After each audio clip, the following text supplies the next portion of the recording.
যখন আমরা ৬ জন গিয়েছিলাম আমাদের একবারের জন্য জামাতের যেগুলো পপুলার ইস্যু জামাতের কেন্দ্রিক যে ৭১-এর গণহত্যা এবং নারীদের ব্যাপারে তাদের অবস্থান আমাদের ওই ইস্যুগুলো টাচও করতে হয় নাই বলতে কি মানে করেন নাই এনসিপির পক্ষ থেকে করা হয় মানে এতই কারণ আছে যে আমার পার্টির পজিশনের জায়গা থেকে আমাদের ওই ইস্যু পর্যন্ত যেতে হয় নাই। আচ্ছা, জামাতের সাথে না যাওয়ার জন্য বা যে কোনো জামাত বিএনপি এখানে বলা হচ্ছে যে জামাতের সাথে যেতে চাচ্ছি না, আমরা বিএনপির সাথে গেলে খুশি হতাম, একেবারেই না। বিএনপির সাথে গেলেও আমাদের একই পজিশন হতো। আমরা দুর্নীতির বিরুদ্ধে আমাদের অবস্থান, আমরা বিএনপির সাথে যাচ্ছি, ইট ডাজন্ট মেক সেন্স।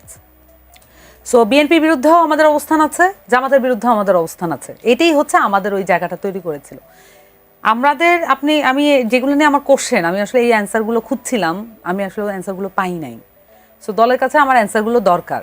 হ্যাঁ, আপনি কি এখান থেকে প্রশ্ন করতে চাইবেন? আমি এটা প্রশ্ন করেছি এই জন্যই বললাম যে আমাদের আসলে ৭১ বা নারী প্রসঙ্গে জামাত যে একটা লেস কনফিডেন্ট ধোঁয়াশাপূর্ণ মানে বক্তব্য দেয় এবং তার অবস্থান যে ধোঁয়াশাপূর্ণ, এটা আমরা সবাই জানি। তাকে বারবার ৭১ বা নারী ইস্যু নিয়ে প্রশ্ন করে কোনো লাভ নাই, সে উত্তর দিবে না। এই জন্য কি নাহিদ ইসলাম বলেছেন যে আদর্শিক নয়, এটা হচ্ছে নির্বাচনী সমঝোতা, আর এটা সম্ভব কিনা? নাহিদ ইসলাম আগে বলেছেন যে ঐতিহাসিক দায় যাদের আছে তাদের সাথে কোনো জোট হবে না। নাহিদ ইসলাম এও বলেছেন যে আমরা ৩০০ আসনে একক প্রার্থী দিব। নাহিদ ইসলাম গণতান্ত্রিক সংস্কার জোটের যেদিন প্রকাশিত হয় তখন বলেছে যে এই সংস্কার জোট একটা রাজনৈতিক জোট, ভবিষ্যতের রাজনীতির লড়াইটা এই সংস্কার জোট করবে। এবং সংস্কার জোট আদৌ ভেঙে গেছে কিনা আমি জানি না। সংস্কার জোটের ব্যাপারে আমি আসলে আপডেটেড না। আমি যেটা দেখলাম যে রাষ্ট্র সংস্কার আন্দোলন কিছু আপত্তি জানিয়েছেন, কিন্তু এবি পার্টির কাছ থেকে আমি ফর্মালি কোনো আপত্তি দেখিনি। ফেনী ২ থেকে মুজিবুর রহমান মজু মনোনয়ন ফর্ম তুলেছেন। আমার কথা হচ্ছে যে মানে আমার তো অনেক কোশ্চেন আছে, আমি এই কোশ্চেনগুলো করেছি। নাহিদ ইসলাম গতকালের প্রেস ব্রিফিং এ তিনি পরিষ্কার করেছেন, তাকে যখন প্রশ্ন করা হয় যে সেই 3 দলীয় জোটটি থাকছে কিনা, তিনি বলেছেন না, সেটি আর এখন কাজ করবে না। হ্যাঁ, কিন্তু আসলে আপনারা অফিশিয়ালি জানেন না? আমরা অফিশিয়ালি জানি না এবং কোনো প্রেস রিলিজ যায় নাই। যখন কোনো কিছু থেকে, এটা রাজনৈতিক শিষ্টাচারের মধ্যে পড়ে, কোনো কিছু থেকে আপনি ব্যাক আউট করবেন সেটা আপনি জনগণকে জানাবেন। এমনকি এই বিষয়টি নিয়েও আপনি প্রশ্ন তুলেছিলেন যে আপনাদের সঙ্গে আলোচনা করা হয়নি। মানে এটা পার্টির কেউ জানে কিনা, আমার ভুল হতে পারে। অ্যাজ এ পার্সন আমার তো আসলে ভুল হতেই পারে, আমি পার্টি কিছু একটা জানি না। পার্টিতে মানে এই পার্টিতে তো অনেক কিছু ঘটতে পারে যেটা আমার দৃষ্টিগোচর হয় নাই। কিন্তু আমি সিনসিয়ারলি বলছি যে আমি এই বিষয়ে অবস্থানটা আমি ক্লিয়ার না।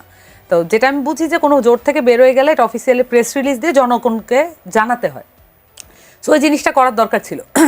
দ্বিতীয়ত ধরেন এই যে ১৪৮৬ জন মনোনয়নপত্র তুললো, এই ১৪৮৬ জন যে মানে এদের আসলে মানে ভবিষ্যৎ কি? ওনারা তো দলের সাথে যুক্ত হলেন মনোনয়নপত্র তোলার মাধ্যমে। যদি অফিসিয়াল কোড অফ কন্ডাক্ট হচ্ছে আপনি সদস্য ফর্ম পূরণ করার মাধ্যমে, যেভাবে আসিফ মাহমুদ সজীব হয়ে এসছেন পার্টিতে।